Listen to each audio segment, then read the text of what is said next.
على أفضلهم وخاتم النبيين محمد الأمين وعلى آله وصحبه أجمعين.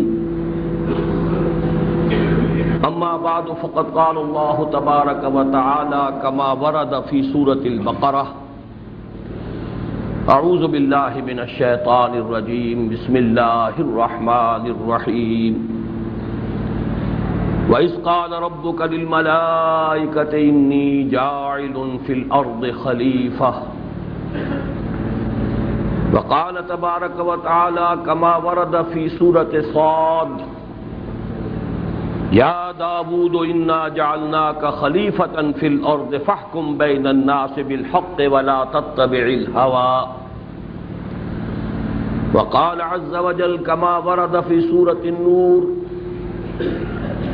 وعد الله الذين آمنوا منكم وعملوا الصالحات ليستخلفنهم في الأرض كما استخلف الذين من قبلهم وليمكنن لهم دينهم الذي ارتضى لهم وليبدلنهم من بعد خوفهم أمنا يعبدونني لا يشركون بي شيئا ومن كفر بعد ذلك فأولئك هم الفاسقون.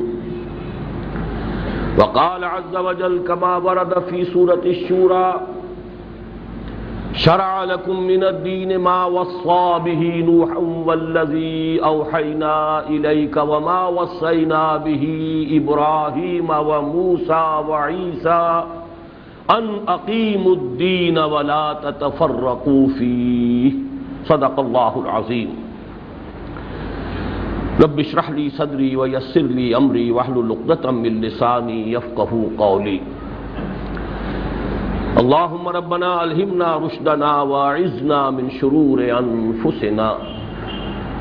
اللهم ارنا الحق حقا وارزقنا اتباعه وارنا الباطل باطلا وارزقنا اجتنابه. اللهم وفقنا لما تحب وترضى. اللهم وفقنا ان نجاهد في سبيلك باموالنا وانفسنا. اللهم وفقنا ان نقيم نظام الخلافة على منهاج النبوة في باکستان اولا وفي كل العالم آخرا آمین یا رب العالمین.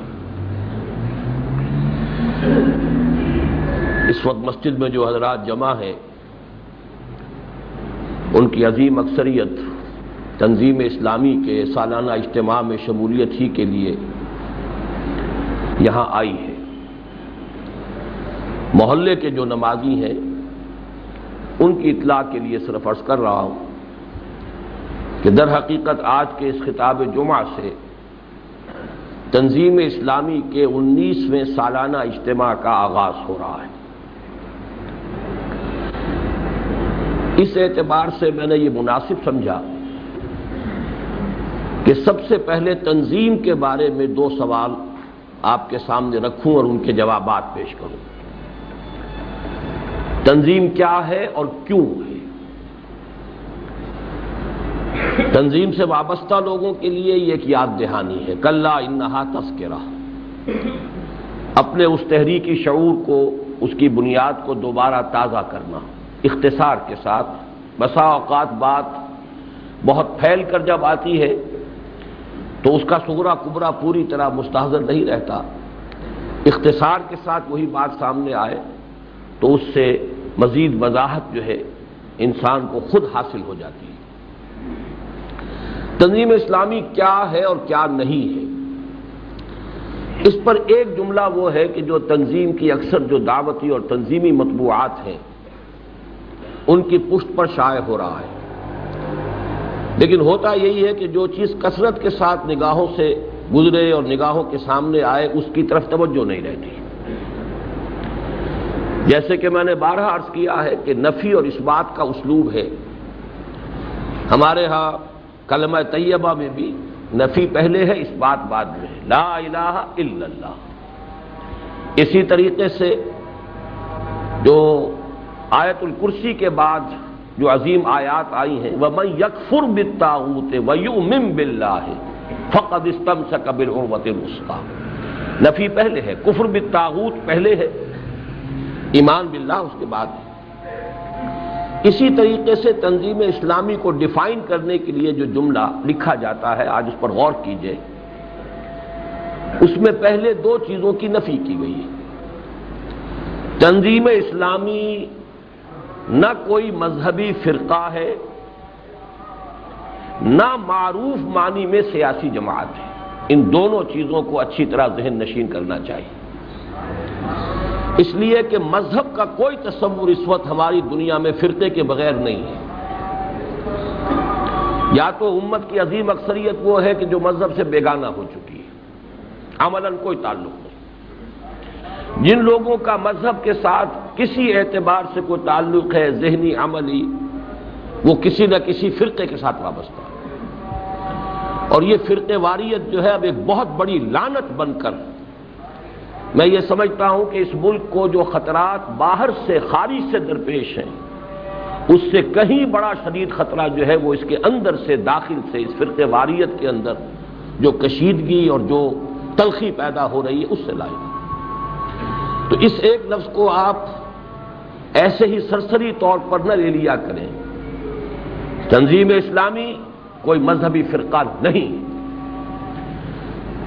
بلکہ میں آپ سے عرض کروں گا کہ اس فرقے واریت کی لعنت کا اصل علاج تنظیم اسلامی ہے۔ اس کی وجوہات کیا ہیں؟ نمبر ایک وہ بات جو تفصیل سے پچھلے جمعے میں جب میں یہاں حاضر ہوا تھا اسی مسجد میں، اس میں میں نے بیان کی تھی، اس امت میں وحدت پیدا کرنے والی اصل شے حبل اللہ قرآن ہے۔ ہماری ساری محنت، میری اب تک کی مساعی کا اکثر و بیشتر حصہ رجوع القرآن، قرآن کی طرف لوگوں کو دعوت دینا، یہ حبل اللہ ہے۔ اسی کو حضور نے فرمایا، قرآن نے تو اکتفا کی ہے اشارے پر، وَاعْتَصِمُوا بِحَبْلِ اللَّهِ جَمِيعًا وَلَا تَفَرَّقُوا، سب کے سب مل جل کر اللہ کی رسی کو مضبوطی سے تھام لو، چمٹ جاؤ اس سے، اور تفرقے میں مت پڑو۔ تفرقے کا علاج اسی سے ہوگا۔ حدیث نے وضاحت کر دی، حبل اللہ سے مراد قرآن ہے، هو حبل اللہ المتین، حضرت علی رضی اللہ تعالیٰ عنہ کی روایت، حضور نے فرمایا یہی ہے قرآن، اللہ کی مضبوط رسی۔ حضرت عبداللہ ابن مسعود سے روایت ہے رضی اللہ تعالیٰ عنہ، القرآن حبل اللہ الممدود من السماء الى الارض، یہ اللہ کی وہ رسی ہے جو تنی ہوئی ہے آسمان اور زمین کے مابین۔ اور ایک اور حدیث میں حضور نے فرمایا خود، فاستبشروا فإن هذا القرآن طرفه بأيديكم وطرفه بيد اللہ۔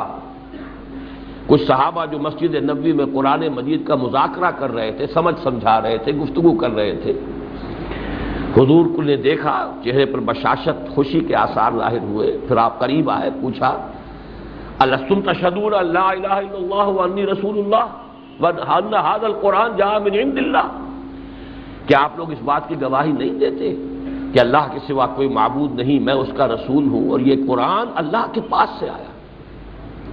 جواب کیا ہو سکتا؟ بلا یا رسول اللہ، حضور کیوں نہیں، ہم سب اس کے گواہ ہیں، اس کی گواہی کے بغیر تو کوئی مسلمان ہی نہیں۔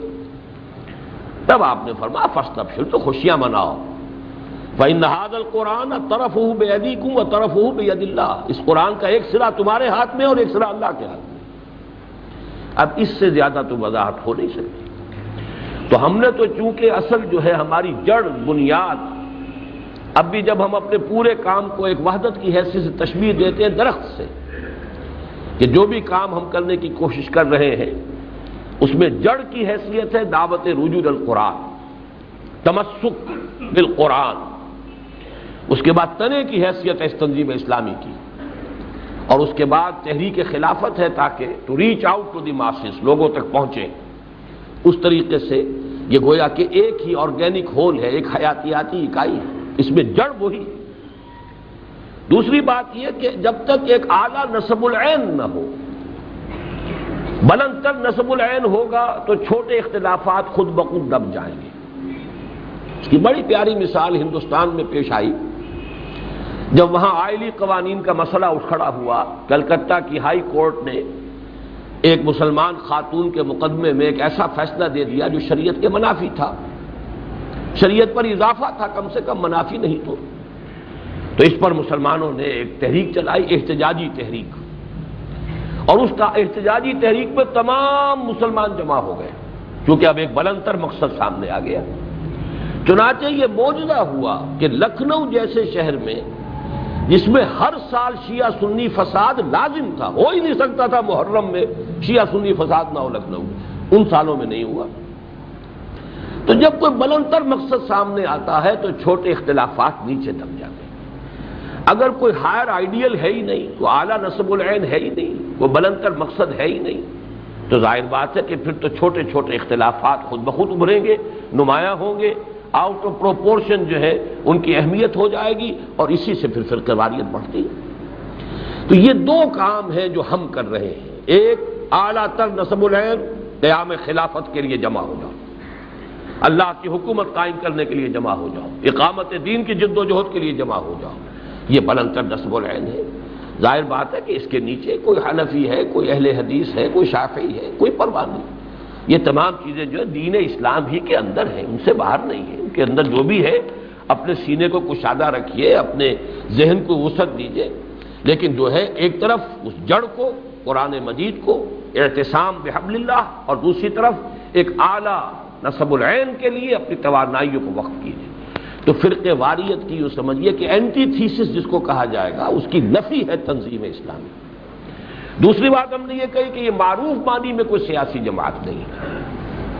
یہ معروف کا لفظ کیوں ہم نے اس میں اضافہ کیا؟ ہم لازماً سیاسی ہیں، اس لیے کہ میرے نزدیک میں نے بارہا کہا ہے، کوئی بھی باشعور انسان خالص غیر سیاسی نہیں ہو سکتا، اور کوئی بھی باشعور مسلمان تو سرے سے نہیں ہو سکتا، اس لیے کہ مسلمان کے نزدیک اللہ کا دین جو ہے وہ پوری انسانی زندگی کا احاطہ کرتا ہے۔ تو انسانی زندگی میں تو سیاست کو دخل ہے، اس کی بڑی اہمیت ہے۔ اجتماعی معاملات غلط ہو جائیں تو افراد کے لیے ٹھیک رہنا مشکل ہے، اور اجتماع درست ہو جائے تو افراد کے لیے غلط کرنا مشکل ہو جاتا ہے۔ تو ظاہر بات ہے کہ اجتماع کو درست کرنا، جماعتی نظام کو درست کرنا، اجتماعیت کو، معاشرے کو، سوسائٹی کو، نظام کو عدل اور قسط کی بنیاد پر قائم کرنا، سیاست اسی کا نام ہونا چاہیے۔ چاہیے کہہ رہا ہوں، ہے نہیں اس وقت۔ جو معنی سیاست کے میں بیان کر رہا ہوں، میں نے بارہ عرض کیا ہے اس حدیث کے حوالے سے، یہ تو پیغمبروں کے کرنے کا کام تھا۔ حدیث نبوی ہے، بخاری شریف کی روایت ہے، کانت بنو اسرائیل تسوسہم الانبیاء، بنی اسرائیل کی سیاست انبیاء کرتے تھے۔ کلما ہلک نبی خلفہ نبی، جیسے ہی کسی نبی کا انتقال ہوتا تھا ایک نبی ہی اس کا جانشین ہوتا تھا۔ حضرت داؤد وہ خلیفہ بھی ہیں، نبی بھی ہیں، انہی کے بیٹے حضرت سلیمان خلیفہ بھی ہیں، نبی بھی ہیں، اور یہ سلسلہ چلتا رہا۔ کلما، اس میں تو حصر ہے، جب بھی کبھی، یعنی 1400 برس تک تقریباً بنی اسرائیل میں یہ سلسلہ منقطع نہیں ہوا۔ حضرت موسیٰ اور حضرت ہارون کے زمانے سے شروع ہوا ہے سلسلہ، یہ زنجیر شروع بھی ہوئی ہے تو دو اشخاص موجود تھے بیک وقت، دونوں نبی، موسیٰ بھی نبی، ہارون بھی نبی، اور جب یہ چین ختم ہوئی ہے سلسلہ انبیاء بنی اسرائیل، اس وقت بھی دو نبی، حضرت یحییٰ نبی کرائی فرام دی ولڈرنس، اور حضرت مسیح علیہ السلام نبی، درمیان میں یہ تسلسل جاری رہا ہے۔ تو اس معنی میں ہم سیاست کا انکار نہیں کرتے۔ معروف معنی میں کیا ہے سیاست؟ وہ صرف ہو گیا ہے طلب حکومت، حکومت حاصل کرنے کی کوشش کرنا۔ اس حکومت حاصل کرنے کی کوشش میں انتخاباتی ذریعہ ہے۔ تو گویا کہ ہمارے ہاں سیاسی سرگرمی یا سیاسی ایکٹیویٹی اس کا نام ہے کہ انتخابات میں حصہ لیا جائے۔ اس کا نتیجہ کیا نکلے گا؟ یا آپ حزب حکومت میں ہوں گے، حزب اختلاف میں ہوں گے۔ یہ اصل میں ہے سارا کا سارا معاملہ، صرف ان کو کہا جاتا ہے، اس معنی میں ہم سیاسی نہیں۔ تو معروف معنی میں سیاست کی نفی کی ہے جو اس وقت کا معروف ہے، ورنہ اصل میں تو ہم جو کام کر رہے ہیں در حقیقت وہ بڑی عظیم تر سیاست یہ ہے کہ جو اصل سیاست ہونی چاہیے نظام کو درست کرنے کی، لیکن آج کی اصطلاح میں پھر اس کے لیے چونکہ دوسرا ایک لفظ معروف ہے، اس لیے ہم نے اس کے لیے لفظ انقلاب استعمال کیا ہے، بلکہ یہ ایک انقلابی جماعت ہے، اس لیے کہ انقلاب کے معنی سب جانتے ہیں نظام کو بدلنا، جبکہ حکومت تبدیل ہوتی ہے تو اسے انقلاب نہیں کہا جاتا۔ پیپلز پارٹی کی حکومت تھی، اس کے بعد کہیں آئی جی آئی کی ہو گئی تھی، پھر اس کے بعد پھر پیپلز پارٹی ہو گئی، پھر کوئی اور ہو سکتا ہے. تو وہ حکومتیں بدلتی رہتی ہیں، ہاتھ بدلتے رہتے ہیں، چہرے بدلتے رہتے ہیں، نظام جو کا تو ہے. وہی سرمایہ داری، وہی جاگیرداری، وہی سود خوری، سارا کچھ نظام وہی ہے. سرے سے کوئی فرق واقع نہیں ہوتا. چہرے بدل جاتے ہیں، شخصیتیں بدل جاتی ہیں، یا یہ کہ چہروں کے اور پیشانیوں کے لیبل بدل جاتے ہیں، اس کے سوا کچھ بھی نہیں بدلتا. تو اس حوالے سے ہم نے انقلاب کے لفظ کو استعمال کیا تھا کہ وہ انقلابی جماعت ہے، اور انقلاب ہمارے سامنے کیا پیش نظر ہے وہ بھی اس جملے میں ایک جملہ ہے یہ جس کی میں وضاحت کر رہا ہوں. لکھا ہوا رہتا ہے، نگاہوں کے سامنے سے گزرتا رہتا ہے، شاید آپ اس پر توجہ بھی نہ کرتے ہوں، لیکن اس کے ایک ایک حرف کو سمجھیے. اس کے پیچھے زیر ہر لفظ غالب چیدام میں خانہ ہے. بڑی محنتیں صرف ہوئی ہیں ان کے پیچھے. یہ الفاظ جڑ کر جو آئے ہیں یہ کسی فکر کی نمائندگی کرنے والے الفاظ ہیں.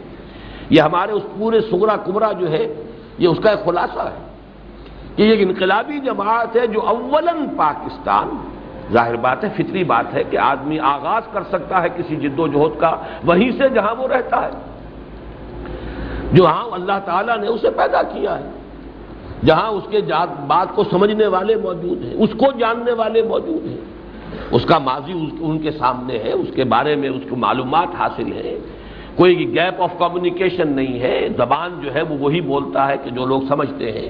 تو اصل میں تو کام شروع تو وہی ہو سکتا ہے، لیکن یہ کہ ہمارا تعلق کسی ایک خطہ ارضی سے نہیں ہے، اولاً پاکستان، لیکن بالآخر جو ہمارا آؤٹ لک ہے وہ تو آفاقی ہے. یہ دین تو آیا ہے کل روح ارضی کے لیے. محمد صلی اللہ علیہ وسلم کی بعثت ہوئی ہے کل نوع انسانی کے لیے. وما ارسلناک الا کافۃ للناس بشیرا ونذیرا. تو اسلام کا عادلانہ نظام قائم کرنا، یا بالفاظ دیگر خلافت علی منہاج النبوہ کا نظام قائم کرنا پہلے پاکستان میں، اور پھر یہ کہ ہمارے سامنے جو اس کا اصل ہدف ہے وہ تو عالمی اسلامی انقلاب یا عالمی نظام خلافت علی منہاج النبوت کا قیام ہے. تو یہ تو میں نے ابھی ایک سوال کا جواب دیا کہ تنظیم اسلامی کیا ہے.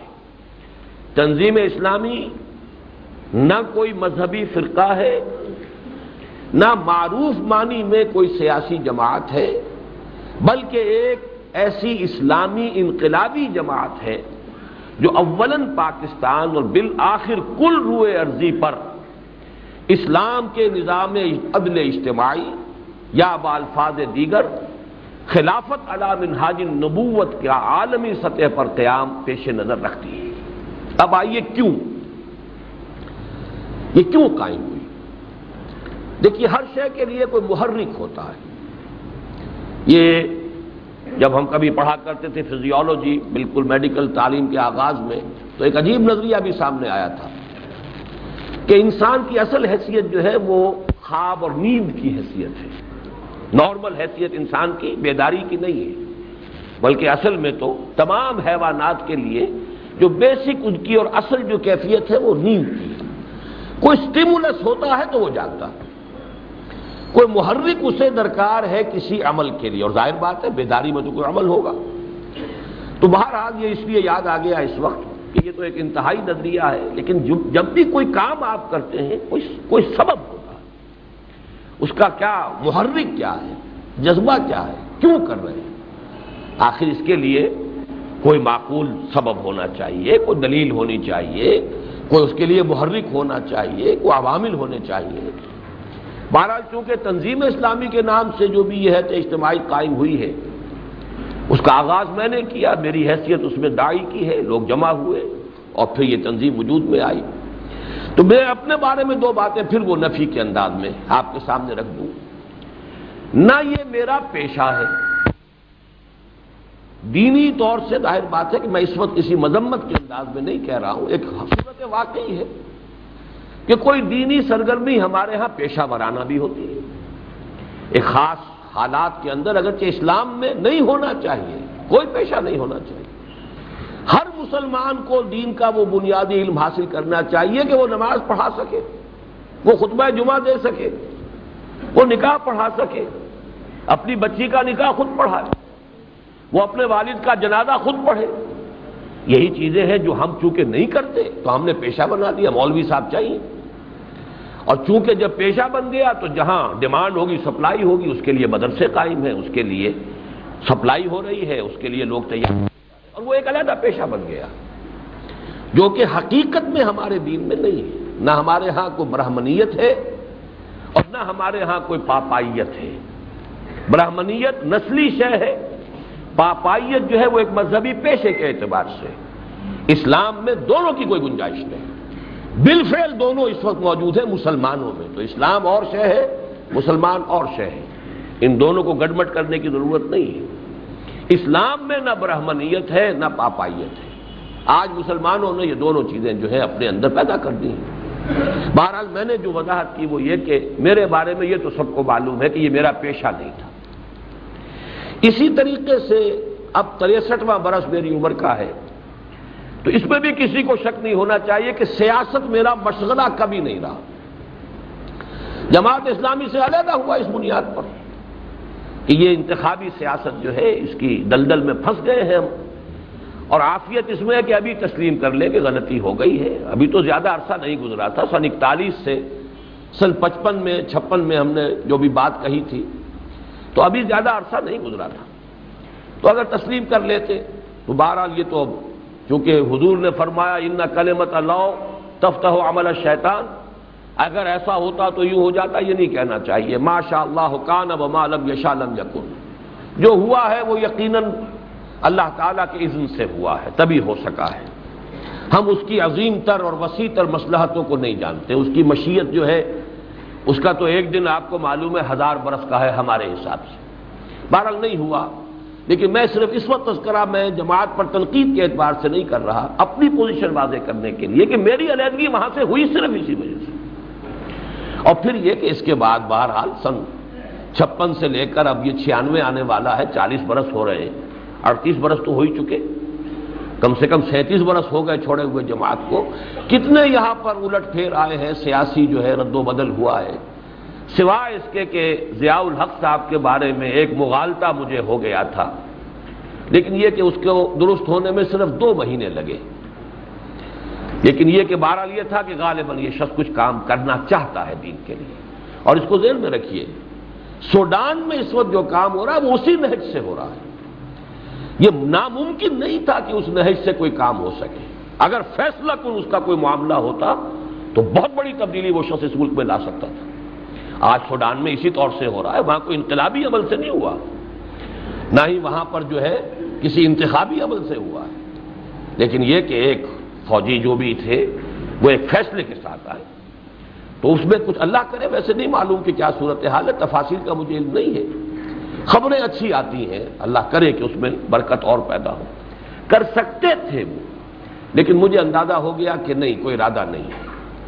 ان کے دماغ میں خناس بیٹھ گیا تھا کہ بس پاکستان میرے بل پر قائم ہے، میری حکومت رہے گی تو پاکستان رہے گا، میری حکومت گئی تو پاکستان گیا، اور لہذا مجھے اپنی حکومت تو ہر قیمت پر رکھنی ہے، اور کچھ ہو یا نہ ہو۔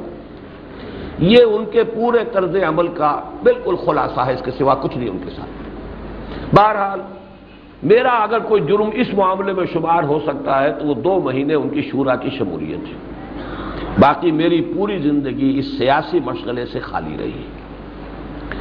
اگر یہ نفی ہے تو پھر یہ کیا میں نے یہ جماعت یہ تنظیم کیوں قائم کی؟ پھر نفی کے بعد اس بات ہے، وہ 2 باتیں ذہن میں رکھیے۔ میرا جو بھی مطالعہ ہوا، میری سمجھ میں جو بھی دین آیا، اس میں یہ ہے کہ اقامت دین کی جد و جہد فرض ہے، اور صرف فرض نہیں، فرض عین ہے۔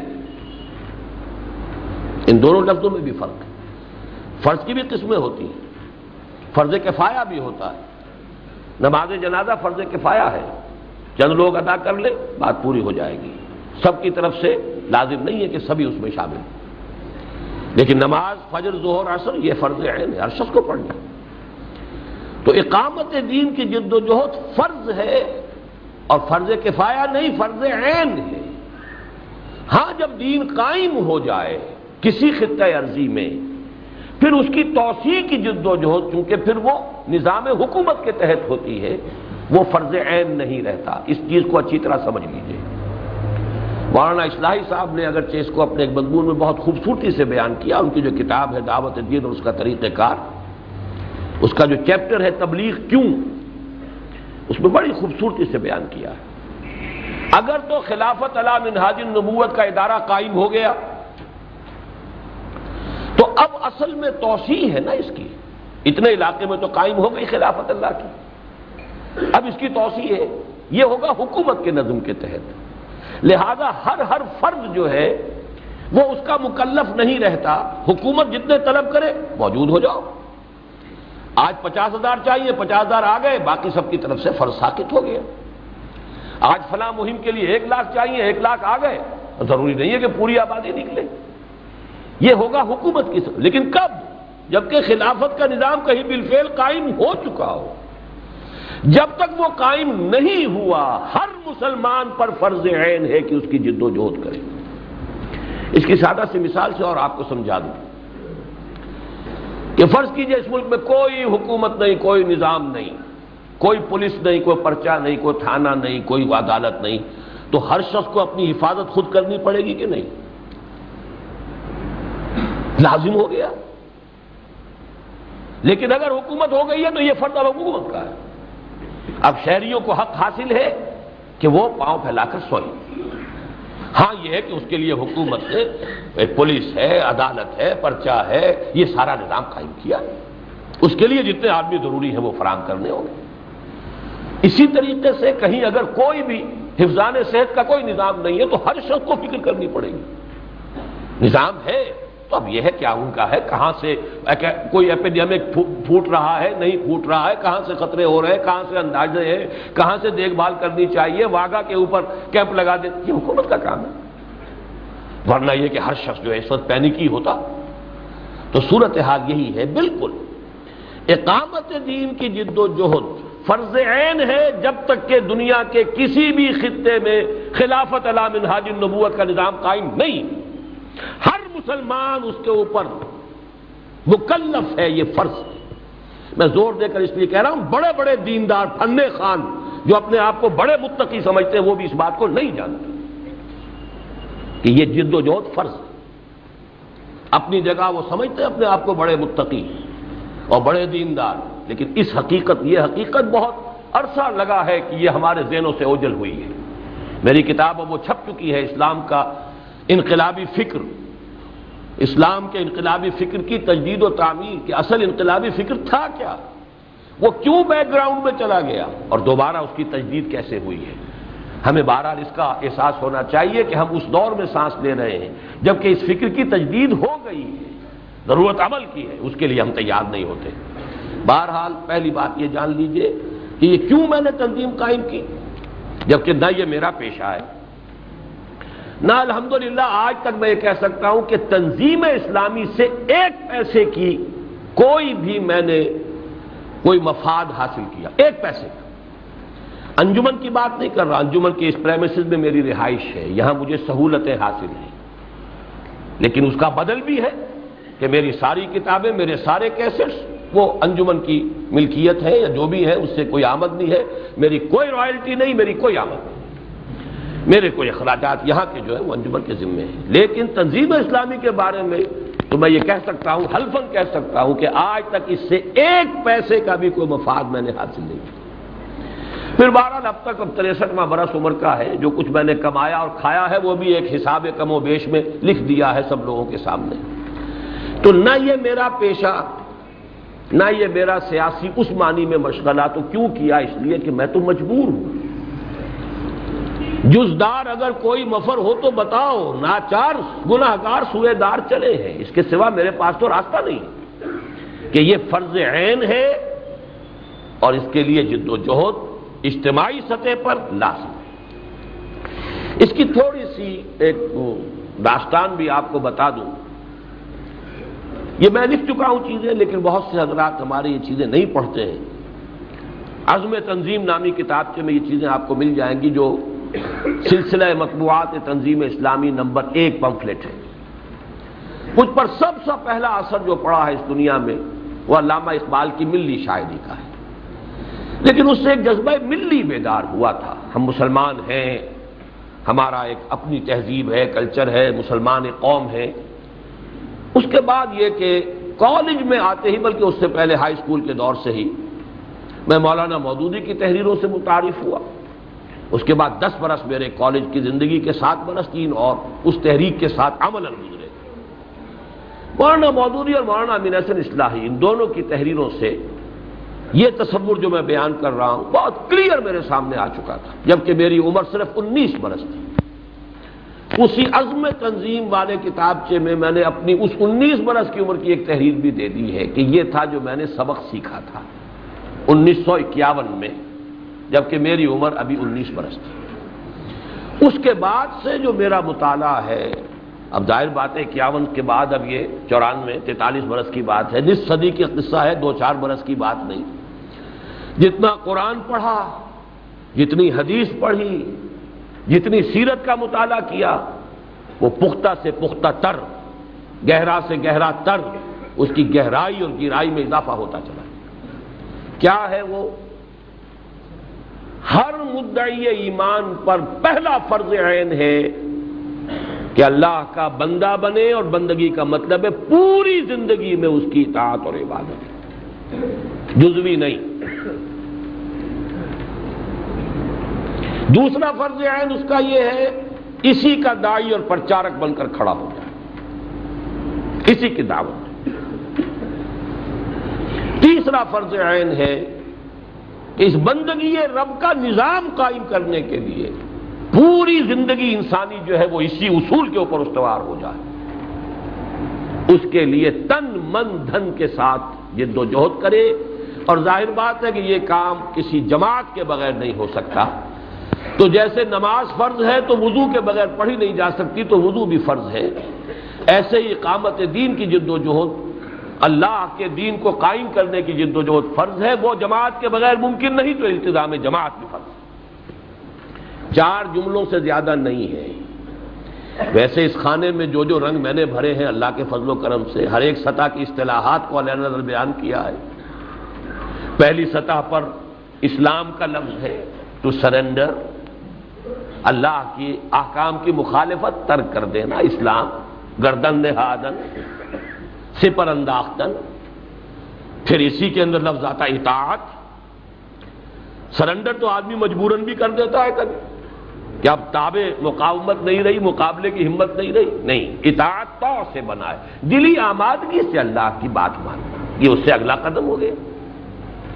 اس سے آگے کا لفظ ہے تقویٰ، باریک بینی کے ساتھ بچ بچ کر کہیں کوئی اللہ کے حکم کے خلاف قدم نہ اٹھ جائے۔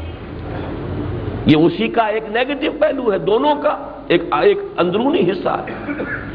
اور اس کے لیے جامع ترین اصطلاح عبادت، بندگی، زندگی آمد برائے بندگی، زندگی بے بندگی شرمندگی۔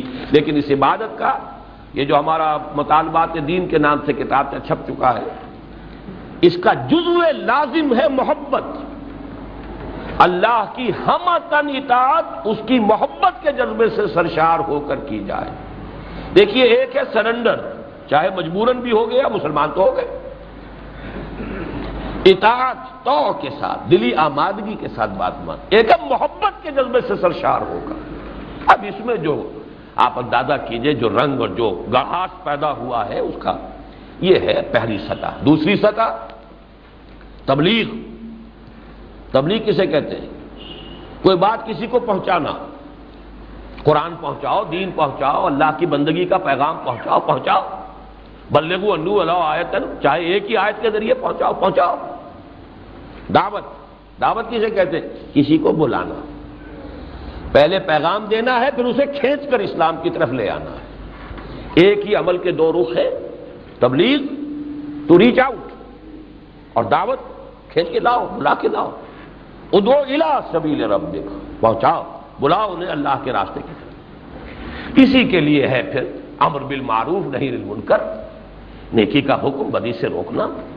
اور اس کی منزل آخری کیا؟ شہادت علی الناس، حجت قائم ہو جائے کہ وہ یہ کہہ نہ سکے قیامت کے دن، اے اللہ ان بدبخت مسلمانوں نے ہمیں تیرا پیغام پہنچایا نہیں، یہ مجرم ہے، انہیں پکڑو۔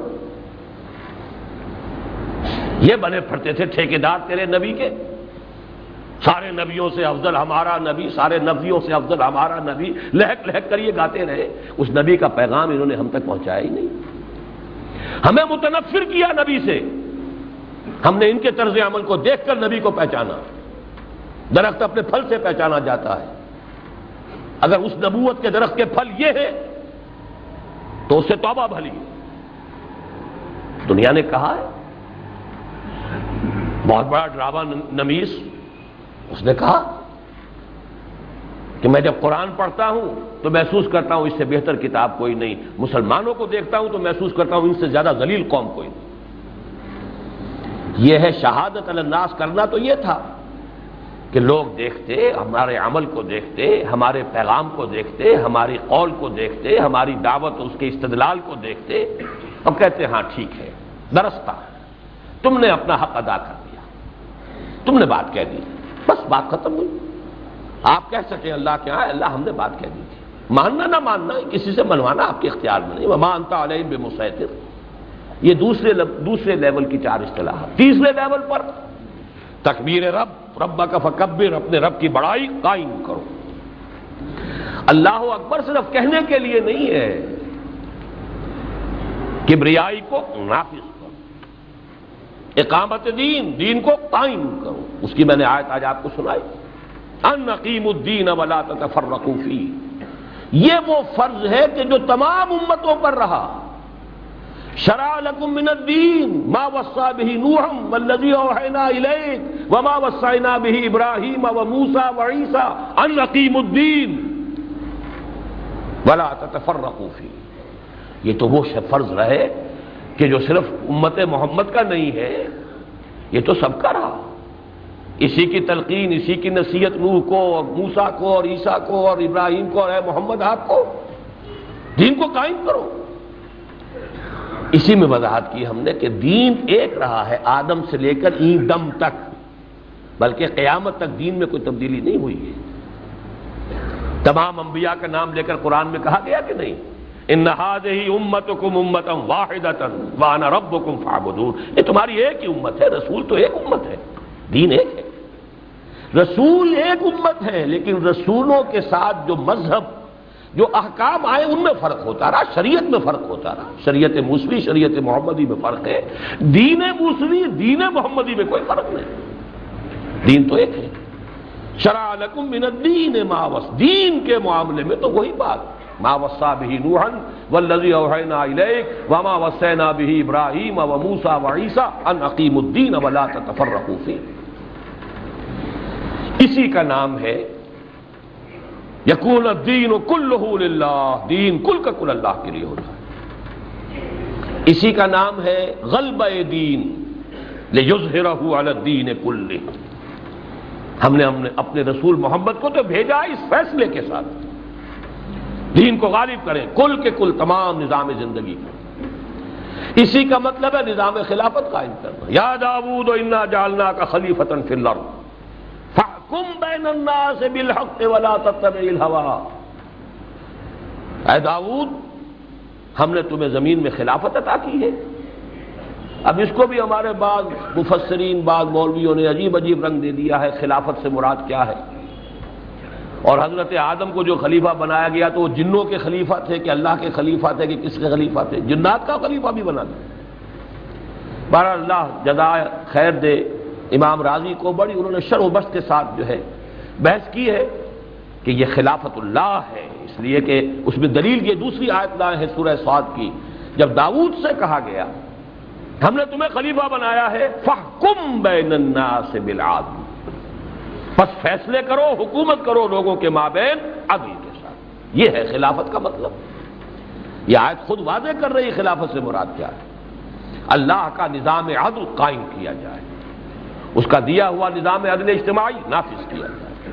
جیسے کہ حضرت ابوبکر نے فرمایا تھا بیعت خلافت کے بعد جو پہلا خطبہ دیا ہے کہ لوگوں تم میں سے جو ضعیف ہے میرے نزدیک قوی ہوگا جب تک اسے اس کا حق دلوا نہ دوں، اور جو قوی ہوگا وہ ضعیف رہے گا جب تک کہ اسے حق وصول نہ کروں۔ یہ ہے خلافت کا منشور، نظام عدل و قسط کا قیام، لیقوم الناس بالقسط، تاکہ لوگ عدل پر قائم ہوں۔ ولا تتبع الہویٰ، اگر آپ اللہ کے نظام کو چھوڑیں گے تو خواہش کی پیروی کریں گے نا پھر. اب وہ خواہش چاہے ایک شخص کی ہے، مونارک ہے، بادشاہ ہے، اہم جو منارک فولائی سروے الیس لی ملک و مصر، کیا میری حکومت ہے یہاں؟ میں جس کا چاہوں موگا بند کر دوں. ہذہ الانہار تجری من تحتی، یہ تمام جو ہے آبپاشی کا نظام میرے اختیار میں ہے، تمام وسائل یہاں کے میرے قبضہ قدرت میں ہے. یا تو وہ ایک شخص ہوگا، اس کی ہوائے نفس طے کرے گی، یا پھر یہ کہ اکثریت کی ہوا ہوگی خواہش. وہ چاہے جمہوریت ہو، جو بھی ساورنٹی کا تصور ہے اللہ کے سوا، وہی کفر ہے، وہی شرک ہے. چاہے وہ ایک شخص کی ہو، چاہے وہ ایک قوم کی ہو، چاہے وہ ایک پوری نوع انسانی کی ہو، پاپولر ساورنٹی ہو یا انڈیویجول ساورنٹی ہو، سب کفر ہے، شرک ہے، بدترین شرک ہے. سروری زیبا فقط اس ذات بے ہمتا کو ہے، حکمراں ہے ایک وہی باقی بتانے یاد، اس خلافت کے نظام کو قائم کرنے کی. یہ اس کی 5ویں اصطلاح ہو گئی. بات ایک ہی ہے، دین کے نظام کو قائم کرنا. جب دین کا نظام قائم ہوگا تو اللہ سب سے اونچا ہو گیا کہ نہیں؟ سب سے بڑا ہو گیا، اسی کا حکم چلے گا ہر جگہ. اسی کو حدیث میں کہا گیا لِتَكُونَ كَلِمَةُ اللَّهِ هِيَ الْعُلْيَا، تاکہ اللہ کی بات سب سے اونچی ہو جائے. اللہ کی بات اونچی ہوگی، وہ ہائی کورٹ ہو، وہ سپریم کورٹ ہو، وہ عدالت ہو، وہ سینٹ ہو، کچھ بھی ہو، اللہ کی بات اوپر. تب تو ہے یہ اللہ کی حکومت اور اس کے بندوں کی خلافت. اور اگر کوئی ایک چیز بھی اس سے بالا تر ہے، جیسے ضیاء الحق صاحب نے تماشا کیا تھا کہ فیڈرل شریعت کورٹ تو بنائی، لیکن شریعت پاکستان کا دستور شریعت سے بالا تر، عدالتی قوانین شریعت سے بالا تر، آئلی قوانین شریعت سے بالا تر، شریعت کورٹ سے بالا تر، اس کے دائرے میں نہیں. کہنے کو شریعت کورٹ ہے، آئلی قوانین پر بھی بات نہیں کر سکتی، مالی قوانین پر بھی بات نہیں کر سکتی. ایسے فراڈ ہیں جو اس ملک کے اندر اسلام کے ساتھ کھیلے گئے. آج جو کچھ ہم پر بیت رہی ہے یوں تو نہیں ہو رہی، سزائیں ہیں. اور سب سے بڑا صدمہ ہوتا ہے کہ جب اسلام کے نام پر یہ دھوکے دیے گئے. اسی کا سب سے بڑا معاملہ ہوا کہ نفاذ شریعت ایکٹ کے اندر اور سود کے جاری رکھنے کا فیصلہ ہو رہا ہے. عنوان ہے نفاذ شریعت ایکٹ، اور اس میں اجرا اور اس کو جاری رکھنے کا اعلان ہو رہا ہے سود کا. تو بہرحال جو بھی ہم پر آ رہی ہے، جو مصائب ہیں، جو بھی خطرات ہیں، ان کو دیکھ کر ہر شخص جو ہے وہ بے چین اور پریشان ہو اسی وجہ سے. بہرحال اس وقت میں عرض کر رہا تھا کہ یہ اصطلاحات ہیں، میں عرض کر رہا تھا کہ ان میں ہم نے تفصیل کا رنگ بھرا ہے. بات ایک ہی ہے، البتہ یہ کہ اس میں ایک نقطہ سمجھ لیجئے، وہ بہت ضروری ہے. جس طرح ایک درخت ہے، اس کی نشو و نما، چونکہ یہ مثال حضور نے بھی کئی بار مختلف اعتبارات سے دی ہے، پورے دین کی حقیقت کو بھی ایک درخت سے سمجھایا ہے کہ ہمارے دین کی ایک جڑ ہے، ایک تنا ہے، ایک چوٹی ہے. وہ طویل حدیث ہے حضرت معاذ بن جبل سے، اس وقت نہیں ہے. میں نے اپنے اس کام کو کہا یہ بھی درخت ہے، ایک جڑ ہے اس کی، دعوت رجوع القرآن، تنا ہے تنظیم اسلامی، اور تحریک خلافت کو ہم اس کو آگے پھیلانے پہنچنے کے لیے جس طرح شاخیں پھیلتی ہیں استعمال کر رہے ہیں. بات تو ایک ہی ہے، شاخ اگر علیحدہ ہو جائے جڑ سے تو پھر وہ شاخ نہیں ہے، لکڑی ہے، جلا لو اس کو. تنا جڑ سے علیحدہ کر دیجئے تب بھی وہ سوخت نہیں ہوگی، یا یہ کہ فرنیچر کے کام آ جائے گی لکڑی، وہ درخت تو نہیں رہے گا. درخت تبھی ہے جب یہ تینوں چیزیں ہوں، اور پھل لگتا ہے اوپر ہی جا کر.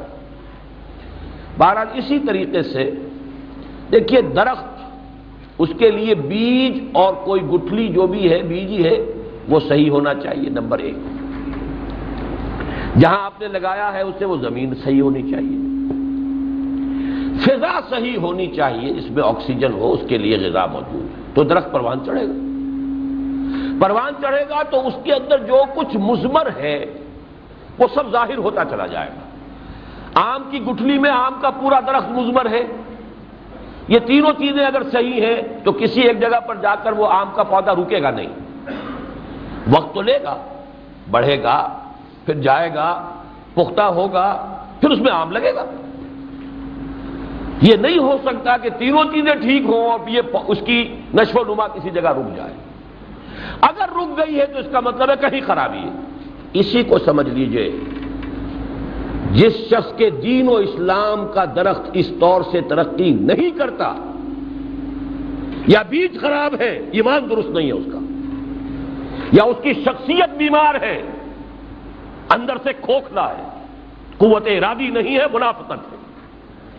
یا ایک تیسری چیز ایسی بھی ہو سکتی ہے کمزور طبقے کے لیے ماحول وہ ہے کہ آرزو اول تو پیدا ہو نہیں سکتی کہیں، اور ہو جائے تو مر جاتی ہے یا رہتی ہے خام، یہ بھی ہے، ایک تیسرے درجے میں شمار کر رہا ہوں۔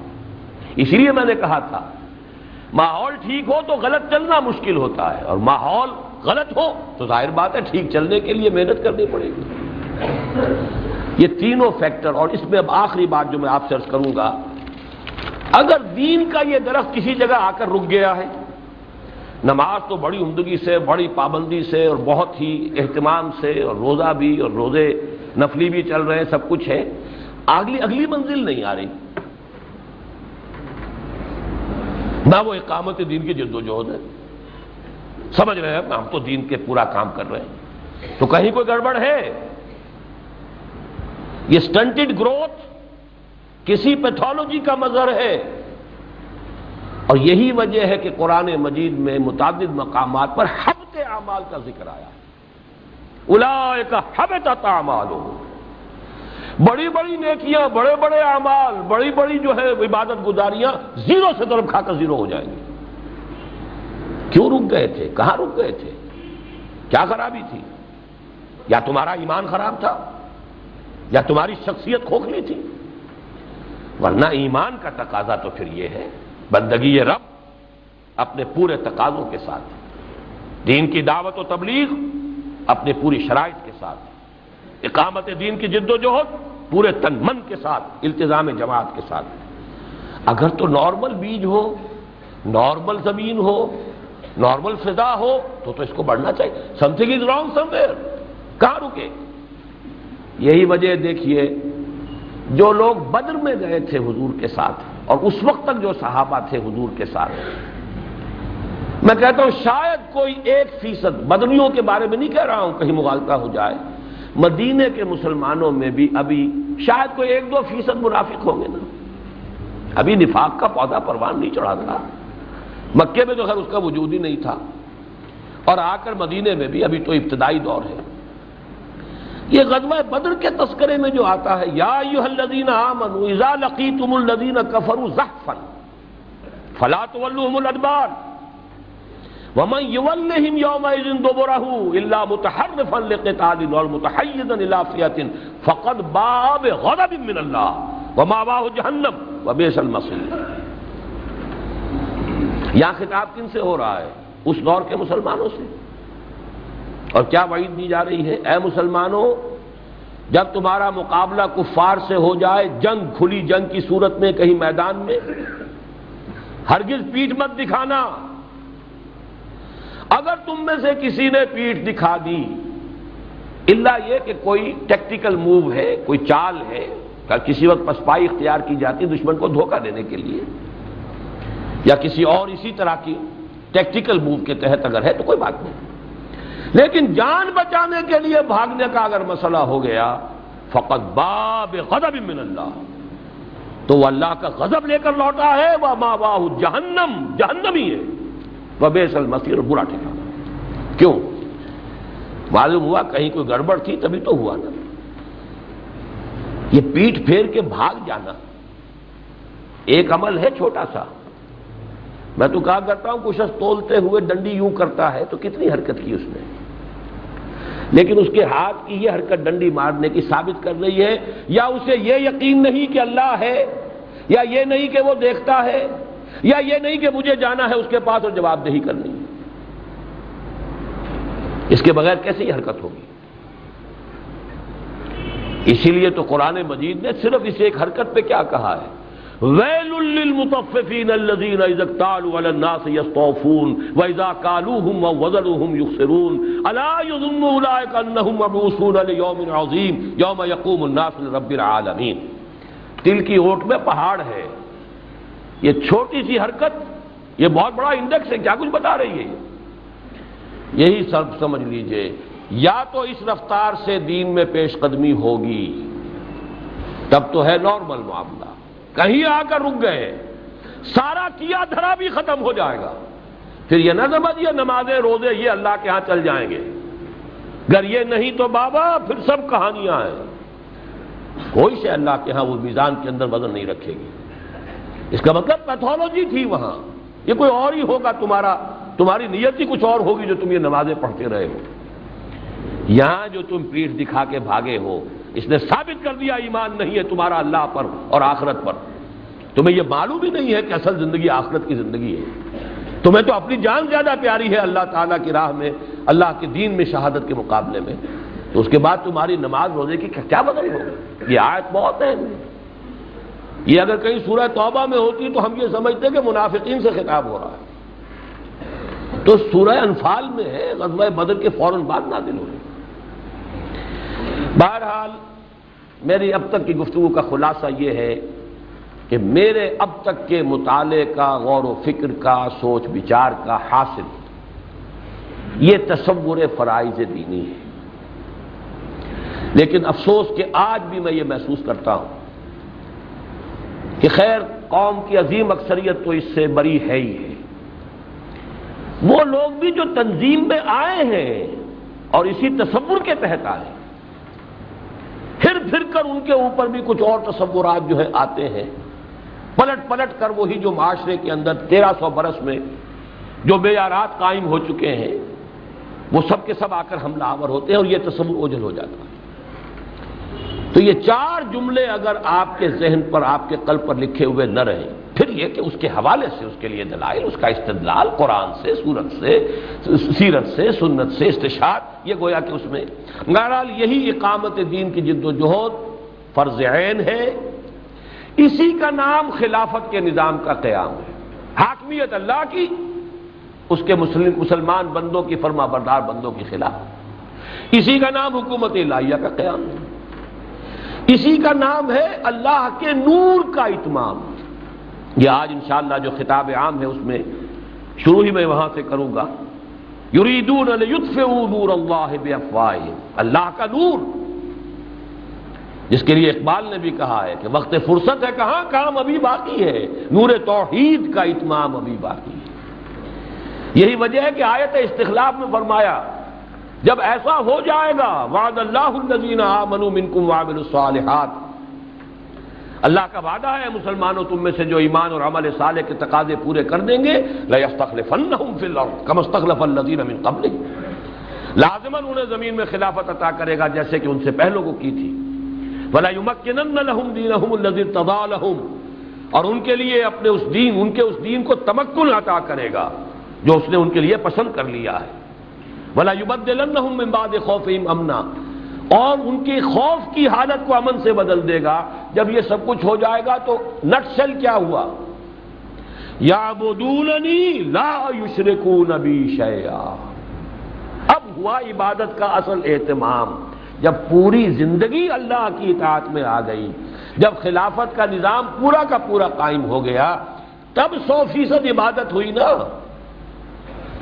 آج آپ لاکھ ایڑی چوٹی کا زور کر لگا لیں، آج آپ فاقہ کرنے کو تیار ہو جائیں، پھر بھی پورے دین پر عمل نہیں کر سکتے، کیسے کریں گے؟ چور کا ہاتھ کاٹ دینے کا آپ کو اختیار ہے؟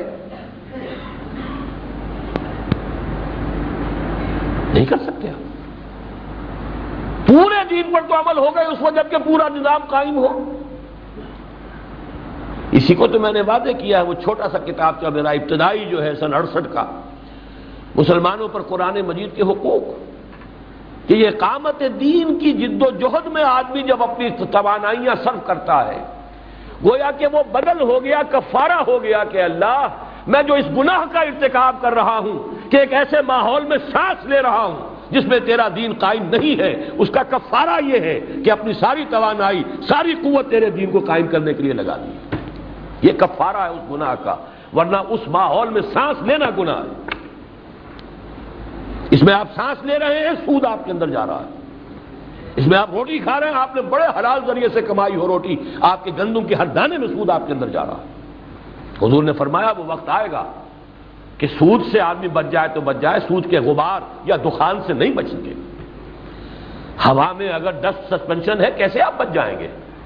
سانس تو لینا ہی ہے، ڈسٹ جائے گا، غبار جائے گا، یہ گناہ ہے در حقیقت، ایسے ماحول میں سانس لینا گناہ ہے۔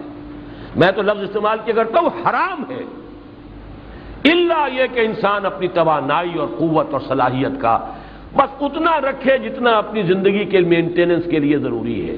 جائیداد بنا رہا ہے، پھلنے پھولنے کی یہاں کوشش کر رہا ہے، اس کا تو کوئی تعلق نہیں۔ ہاں نظام خلافت قائم ہو جائے، جب یہ فرض کفایہ کے درجے میں آ جائے اب کر لینا۔ اب تقرب بالنوافل کا مرحلہ بھی وہی ہے جو میرا کتابچہ ہے، تقرب بالفرائض اور تقرب بالنوافل۔ تقرب بالنوافل کا وقت آتا ہی تب ہے جبکہ یہ فریضہ اقامت دین کی جد و جہد کامیاب ہو چکی ہو۔ اب ہے آپ جیسے وہ باقی چیزوں میں بھی اب آپ کے لیے ہے۔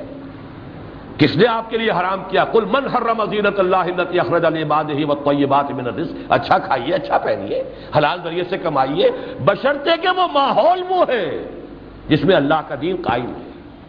ماحول جو ہے وہ حرام کا ہے تو آپ کھا کیا رہے ہیں؟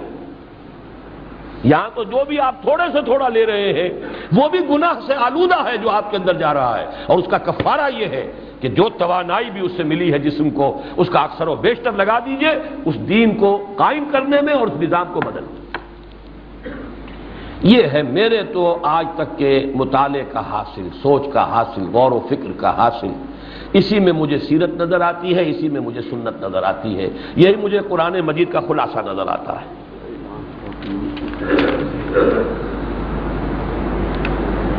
ڈاکٹر محمد یونس طور صاحب جو ہیں گرین ٹاؤن والے، ان کے والد صاحب وفات پا گئے ہیں، باہر کتابوں کے سٹال پر غلام حیدر صاحب سے فوراً مل لیں۔ انا للہ و انا الیہ راجعون۔ بہرحال یہی سمجھ لیجئے کہ یعبدوننی لا یشرکون بی شیئا، یہ اس آیت استخلاف کا اختتام ہو رہا۔ جب تک یہ نہیں ہے ہم مشرک ہیں، ہم شرک کے ماحول میں سانس لے رہے ہیں۔ خدا کی حاکمیت نہیں ہے، انسانی حاکمیت ہے، ہمارا ہر سانس شرک میں ہے۔ کھا پی رہے ہیں وہ حرام سے ملوث ہے، پورا نظام حرام کا ہے۔ تو اصل میں تو توحید پوری ہوگی تب، شرک کا خاتمہ ہوگا تب جب وہ پورے نظام جو ہے زندگی کا وہ اسلام کے اوپر قائم ہو جائے۔ بہرحال اس میں اگلی بات جو مجھے عرض کرنی ہے وہ یہ کہ ہم نے تقریباً 3 سال ہوئے کہ یہ جو اصطلاحات کا میں نے آپ کے سامنے رکھا ہوا، تنوع ہوتی ہے اصطلاحات کے اندر اور یہ ایک بڑی خوبی ہوتی ہے، منوٹنی جو ہے وہ اچھی شے نہیں ہوتی۔ تو قرآن مجید نے بھی اصطلاحات بہت سی استعمال کی۔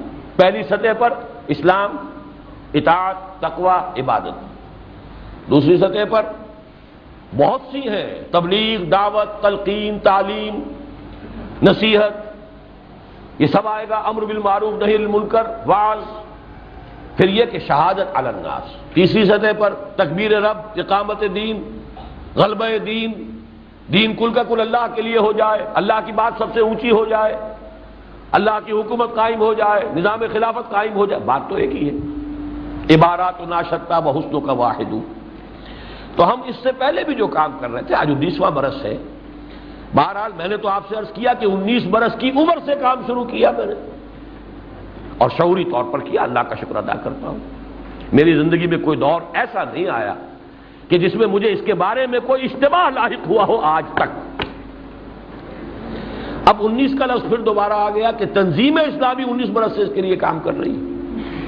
البتہ اس میں ہم نے ریسنٹلی خلافت کی اصطلاح کو نمایاں کیا ہے، صرف یہ فرق ہے جو واقع ہوا ہے کہ باقی اصطلاحات جو ہے بڑی ثقیل ہے۔ تکبیر رب کا مفہوم سمجھائیے، اقامت دین کا مطلب سمجھائیے، اظہار دین الحق علی الدین کلہ۔ اب اس کی تو بحث جو ہے وہ صرف و نحوی کی بڑی طویل ہے۔ یکون الدین کلہ للہ لتکون کلمۃ اللہ ہی العلیٰ۔ تو خلافت کا نظام جو ہے سہل ہے سمجھنے کے لیے، اور پھر یہ کہ مسلمانوں کے ذہن میں کوئی نہ کوئی نقشہ ہے اس کا موجود اس حوالے سے، اور یہ بھی قرآن کی اصطلاح ہے، اتنی بنیادی اصطلاح ہے۔ خام خواہ کچھ لوگوں نے اس کے بارے میں ایک کنفیوژن پیدا کر دیا، ورنہ آدم کی تخلیق ہوئی ہے خلیفہ کے طور پر، پورا نظام حضرت داؤد کا خلافت کا نظام، لَيَسْتَخْلِفَنَّهُمْ فِي الْأَرْضِ، مسلمانوں سے وعدہ ہو رہا ہے كَمَا اسْتَخْلَفَ الَّذِينَ مِن قَبْلِهِمْ، ظاہر بات ہے حکومت کا وعدہ ہو رہا ہے، حکومت کے لیے لفظ اصطلاح ہو رہی ہے، ورنہ اس سے پہلے بھی حضور صلی اللہ علیہ وسلم اور مسلمان تو اسلام پر عمل پیرا تھے ہی، وعدہ تو حکومت کا ہو رہا ہے، وَلَا يُمَكِّنَنَّ لَهُمْ دِينَهُمُ الَّذِي ارْتَضَىٰ لَهُمْ۔ تو ہم نے اس اصطلاح کو استعمال کیا ہے، 3 سال سے اس نہج سے کام کر رہے ہیں، باقی یہ کہ اصل میں تو جو پہلے دن سے کام کر رہے ہیں وہ یہی ہے۔ البتہ حال ہی میں جو چند واقعات ہوئے ہیں ان کی طرف کچھ اشارہ کرنا چاہ رہا ہوں۔ یہ بہت بڑی بات ہے، مغربی دنیا میں بھی خلافت کا چرچا شروع ہوا ہے، اور یہ ایک نئی تحریک جو عرب ممالک کی تھی اصل تو، لیکن یہ کہ چونکہ وہاں وہ بینڈ ہے لہذا وہاں تو اگر ہے تو انڈر گراؤنڈ ہے، اب ان کی جو ایکٹیویٹیز بھی ہیں وہ مغربی ممالک میں جو امیگرنٹس ہیں عرب ان کی تھی، لیکن اب یہ کہ ہندوستان پاکستان سے جو گئے ہیں لوگ امیگرنٹس امریکہ میں اور انگلینڈ وغیرہ میں، ان کی بھی جو نئی نسل ہے ان کی بھی بڑی تعداد ان کے ساتھ کام کر رہی ہے، اور خلافت کا غلغلہ خوب بلند کیا انہوں نے، اس میں کوئی شک نہیں۔ میں نے آج ہی جو جنگ میں کالم چھپا ہے، حالانکہ 4 مہینے تک اس میں 4.5 مہینے تک تعطل رہا ہے، میرے قلم پر کچھ گرا لگی رہی ہے، طبیعت میں بھی انقباض کی کیفیت رہی ہے، وہ ایک علیحدہ داستان ہے، اس کو چھوڑ دیجیے اس وقت، لیکن خاص اس موقع پر میں نے پھر قلم اٹھایا ہے، دعا بھی کی ہے، آپ بھی کیجئے کہ اگر اس کالم نویسی میں کوئی خیر ہے تو اللہ تعالیٰ اس میں تسلسل قائم کر دے، اور اگر نہیں ہے تو مستقل گرا لگا دے، پھر یہ تھوڑے تھوڑے وقفے کے بعد گنڈے دار والا معاملہ نہ رہے بلکہ تسلسل کے ساتھ ہو، یہ اللہ کے اوپر چھوڑا، استخارہ ہے، وہ جانتا ہے۔ ان كنت تعلم ان هذا الامر خير لي في ديني ومعاشي وعاقبة امري فاقدره لي ويسره لي ثم بارك لي فيه وان كنت تعلم ان هذا الامر شر لي في ديني ومعاشي وعاقبة امري فاصرف عني واصرفني عنه، سیدھی بات۔ بہرحال اس میں کچھ تفصیل آ گئی ہے، لیکن یہ کہ اس میں جو 7 اگست کو جو جلسہ ہوا وہاں، وہ ایک بہت بڑا ایونٹ ہوا ہے یورپ کی یوں سمجھیے کہ تاریخ میں، اور وہاں کے پریس نے کہا ہے کہ اتنا بڑا مسلمانوں کا کوئی اجتماع آج تک مغرب میں نہیں ہوا، یعنی عالم مغرب میں، یورپ اور امریکہ میں۔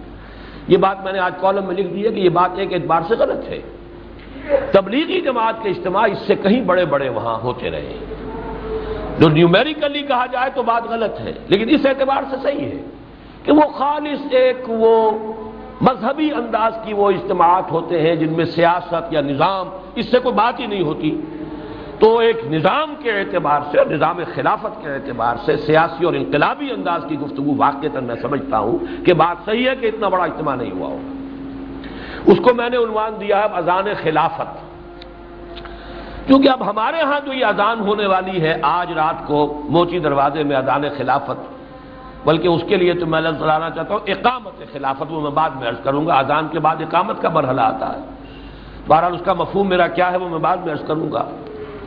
تو اس کے لیے یہ ہے کہ جو مضامین کو شائع ہوئے تھے ندائے خلافت میں 2-3 پرچوں میں، جو اس کانفرنس کے بارے میں ہم نے اسے یکجا کر کے کتابچے کی شکل میں مہیا کر دیا ہے، تاکہ اس اذان خلافت سے جتنے لوگ بھی مغرب میں جو دی گئی ہے اذان خلافت، اس سے جتنے لوگ بھی مزید واقفیت حاصل کرنا چاہیں انہیں وہ ایک جو ہے وہ کتابچے کی شکل میں مل جائے، وہ آج یہاں بھی اویلیبل ہے۔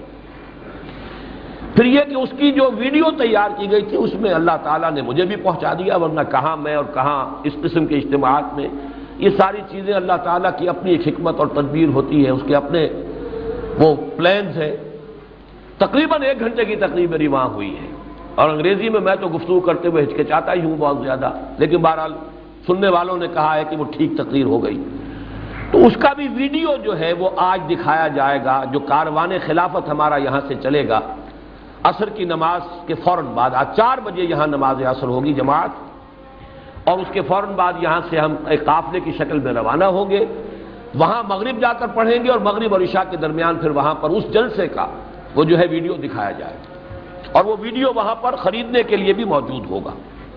یہ سارا اہتمام میں نے خاص وجہ سے کیا ہے، مجھے توقع نہیں تھی، میں پھر عرض کر رہا ہوں کہ اصل میں مشیت ایستی کا معاملہ ہے، میں یہ توقع ہی نہیں کر سکتا تھا کہ میں دعوت دوں اور وہاں سے حزب التحریر کے کوئی صاحب ہماری اس کانفرنس میں شرکت کے لیے تشریف لے آئے۔ پھر بھی ہم نے جیسے بھی ہوا ہم نے اپنے کچھ وہاں جو ہمارے کارکن ہیں ان کے ذریعے سے دعوت پہنچائی اور میں حیران رہ گیا ہوں. 1 2 نہیں 4 افراد آ رہے ہیں انشاءاللہ کل. دعا کریں کوئی رکاوٹ کسی وجہ سے نہ ہو جائے. بہرحال بکنگ وغیرہ مکمل ہر چیز. تو ان کا بھی تعارف جو ہے پہلے ہو جانا چاہیے یہاں پر. تو میں نے کچھ تھوڑا سا آج جو ہے وہ جنگ کے کالم میں بھی تعارف ان کا کرا دیا، لیکن وہ تو بہرحال محدود چیز ہے.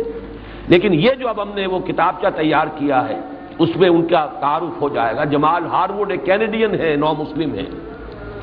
ایک اور جو شخص ہے بیچارہ معذور ہے، ویل چیئر پر رہتا ہے، لیکن معلوم ہوتا ہے جسے آگ بھری ہوئی ہے جذبے کی اس کے اندر. فرید قاسم، باپ عراقی تھے، ماں جو ہے انگریز.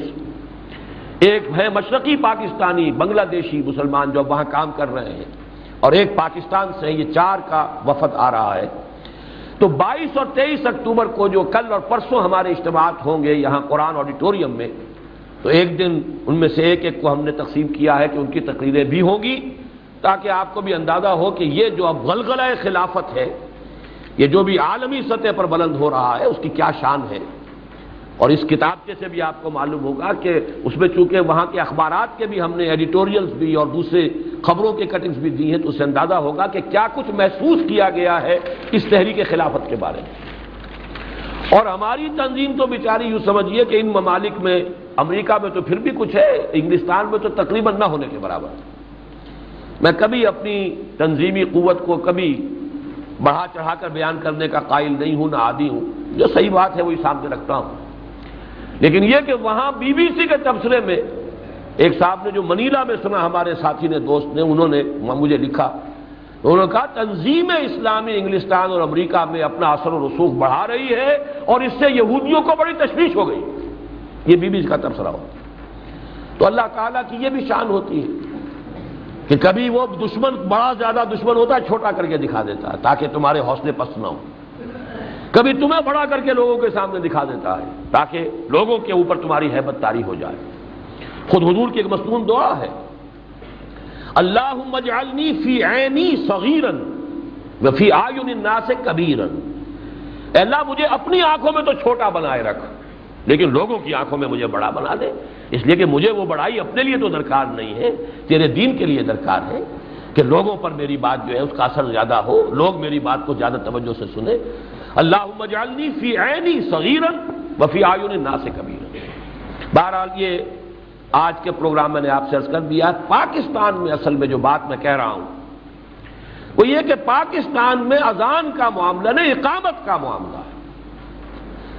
اذان وہاں دی گئی، اقامت کی جدوجہد یہاں کر دی گئی.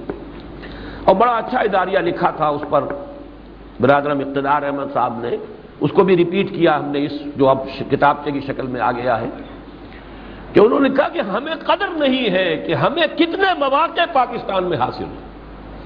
ہم اگر نہیں کرتے ہیں تو کم سے کم 10، میں کہتا ہوں 100 گنا بڑے مجرم ہوں گے. سعودی عرب میں تو کسی کو بات کرنے کی اجازت نہیں، کوئی جماعت بنانے کی اجازت نہیں. آپ کہیں جا کر عراق میں، لیبیا میں بات کر سکتے ہیں، آپ کا وجود نہیں رہے گا. یہ جو ہمیں مواقع حاصل ہیں، freedom of expression, freedom of association. آپ اجتماع کریں، جماعت کریں، آپ 10 لاکھ کا اجتماع کر لیں، آپ کی محنت درکار ہے، آپ کے پیسے درکار ہے، آپ اس میں انفاق کریں گے، کریں، کوئی روکے گا آپ کو؟ ہاں توڑ پھوڑ نہ ہو، کسی کو نقصان نہ پہنچائیں. آپ جلوس نکالیے. پھر ہم یہاں نہیں کرتے تو ہم زیادہ بڑے مجرم ہیں یا وہ؟ عوامی سطح پر، انفرادی سطح پر ہم زیادہ بڑے مجرم ہیں کہ ہمیں یہ سارے حقوق حاصل ہیں، لیکن ہمیں اپنے دھندے ہی عزیز ہیں. حالانکہ نظر آ رہا ہے کہ عذاب کی گھٹائیں آ رہی ہیں، کیا ہوگا ان کا؟ دیکھنا ان بستیوں کو تم کے ویراں ہو گئی، کیا رہ جائے گا یہاں؟ لیکن بنانا سب کچھ یہیں پر ہے. حضرت مسیح نے فرمایا تھا زمین پر نہ جمع کرو جہاں چوری کا بھی ڈر، ڈاکے کا بھی خوف، کیڑا بھی خراب کرتا ہے. آسمان پر جمع کرو جہاں نہ چوری ہے، نہ ڈاکہ ہے، نہ کیڑا خراب کر سکے. اور اگلا جملہ ہے اصل حکمت کا، اس لیے کہ میں تم سے صحیح کہتا ہوں جہاں تمہارا مال ہوگا وہی تمہارا دل لگا رہے گا. یہاں مال جمع کیا ہے، دل یہی ہوگا، فرشتے گھسیٹ کے لے کے جائیں گے یہاں سے. حضور نے اس کی مثال دی ہے کہ جیسے سیخ کے اوپر سے کباب اتارا جاتا ہے ایسے جان نکلے گی دنیا سے محبت کرنے والے کی. اور جس کو دنیا سے محبت ہی نہیں، جس نے اپنی ساری کمائی وہاں جمع کر رکھی ہے، اس کو یہاں سے جانے میں کیا بات ہے؟ نشان مرد مومن بات گویم جو مر گایا تبسم مرتبہ اس کی. حضور نے فرمایا ایسے جان نکلے گی جیسے کہ ایک بند مشکیزے میں سے ایک بوند ٹپک گئی. تو یہ حضرت مسیح کا جملہ ذہن میں رکھیے. تو واقعہ یہ ہے کہ یہ ہمیں تو یہاں اس کی اقامت کی جد و جہد کرنی ہے. وہی اقامت جو میں نے کہا، اقامت دین کہہ لیں، تکبیر رب کہہ لیں، حکومت الہیہ کا قیام کہہ لیں، خلافت کا نظام کا قیام کہہ لیں، اس کی جد و جہد کرنی ہے. بہرحال ابھی آج کا جلسہ ہو، آج کا جلوس ہو، یہ ابھی اذان ہی کے درجے میں ہے چیزیں، لیکن اس میں تو پورے ذوق و شوق کے ساتھ شرکت ہو، جذبے کے ساتھ شرکت ہو.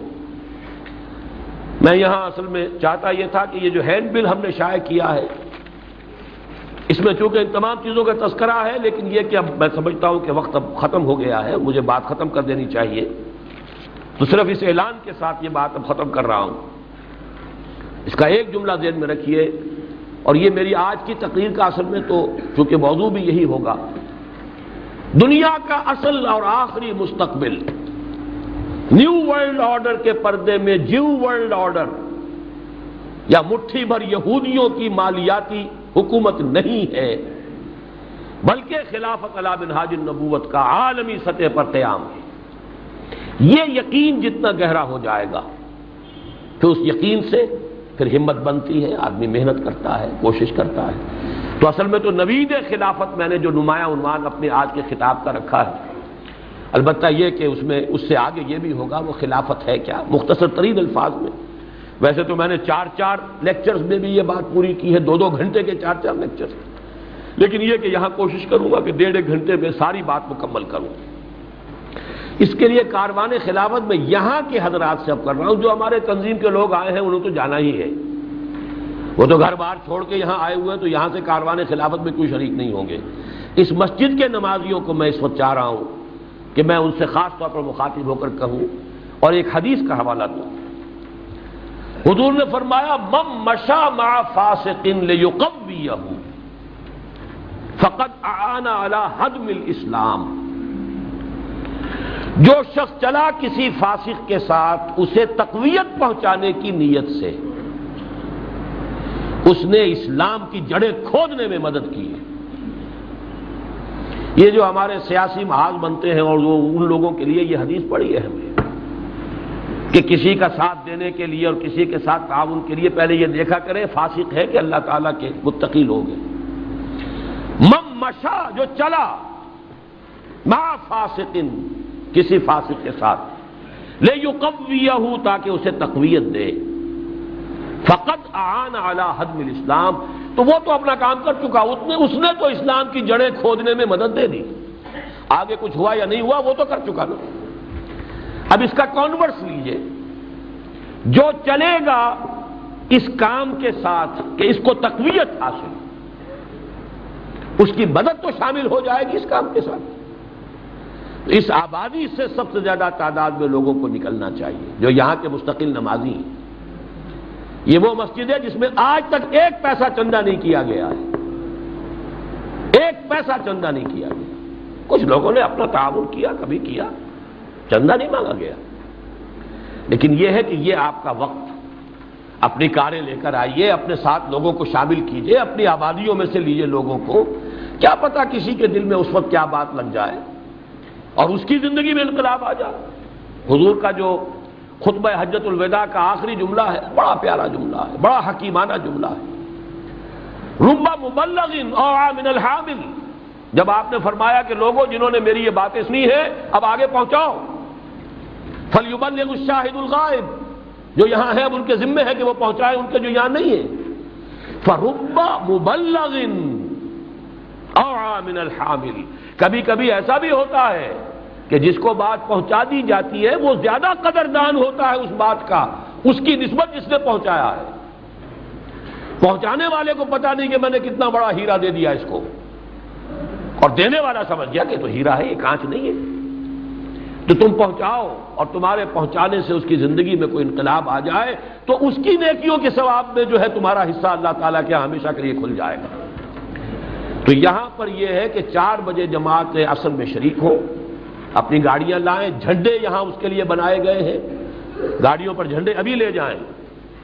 وہ صرف یہ بہت ہی معمولی سی قیمت اس کی ہے جو وصول کی جا رہی ہے، اپنی گاڑیوں پر جھنڈے لگا کر اپنے اپنے گھروں سے آ کے 4 بجے یہاں نماز پڑھیں، گاڑیاں بھر کے لائیں وہاں سے، اور پھر یہ کہ اس قافلے میں شریک ہو۔ 4:15 بجے انشاءاللہ ہم یہاں سے نکل پڑیں گے۔ آخری بات یہ کہ جو نقطہ ہے بہت مشکل اور بڑا، جس میں واقعتاً پیچ ہے، میں تسلیم کرتا ہوں، وہ ہے اقامت دین کا طریقہ کار۔ میں اصل میں اس وقت تو چونکہ میں نے پہلے عرض کیا وقت ختم ہو چکا ہے، مجھے کچھ نہیں کہنا چاہیے مزید، لیکن صرف وہ آخری اعلان جو مجھے اس کے حوالے سے کرنا ہے اس کے لیے عرض کر رہا ہوں کہ طریقہ کار کی بحث کو میں مانتا ہوں کہ پیچیدہ ہے۔ اس کی پیچیدگی کے اسباب کیا، وہ تجزیہ کر کے میں اپنے اسی سالانہ اجتماع کے دوران کسی نہ کسی اپنی گفتگو میں انشاءاللہ بیان کروں گا کہ پیچیدگی کے اسباب کیا ہیں، اس لیے کہ سبب معلوم ہو جائے تو آدمی اس کا کوئی حل اور اس کا کوئی علاج سوچتا ہے۔ لیکن بہرحال ایک نقطہ ہے جس پر کہ ہم پہنچے ہوئے ہیں کہ یہ 4 اگر جملے کہہ ہی دوں، ہر شخص مانے گا کہ یہ محض خواہش سے تو نہیں ہوگا، ہر شخص مانے گا صرف دعاؤں سے نہیں ہوگا، ایک بات اور مانیے صرف تبلیغ سے نہیں ہوگا، اور ایک بات اور مانیے انتخابات سے کبھی نہیں ہوگا۔ 4 کی نفی کر لیجیے، ہوگا انقلابی نہج سے جس کے اصول مستنبط ہو سیرت نبوی سے صلی اللہ علیہ وسلم، ورنہ محنتیں، قربانیاں، کوششیں بھی ضائع جائیں گی۔ میں تو اپنی ساری سوچ کے خلاصے آج آپ کے سامنے رکھتا ہوں۔ قربانیاں کوئی نتیجہ نہیں نکالیں گی اگر طریق نبوی پر نہیں، الٹی سیدھی قربانیاں بیکار جائیں گی۔ ہاں اللہ کے ہاں اس کا اجر و ثواب مل جائے گا حسن نیت کی بنیاد پر، خلوص ہے اللہ کے ہاں اجر ملے گا، لیکن دنیا میں نتیجہ نہیں نکلے گا جب تک کہ وہ ٹھیک خلاف پیمبر کسے رہ گزید کہ ہرگز بمنزل نخواہد رسید۔ منزل تو اصل میں اقامت دین ہے، پتہ نہیں جس شعر کہنے والے نے منزل کون سی سمجھی ہے، لیکن یہ کہ منزل اقامت دین، منزل قیام خلافت کی طرف جانا ہے تو طریق محمدی صلی اللہ علیہ وسلم کے سوا کوئی چارہ کار نہیں۔ اس کی انٹرپریٹیشن کے اندر کوئی باریک سا اختلاف ہو جائے وہ علیحدہ بات ہے۔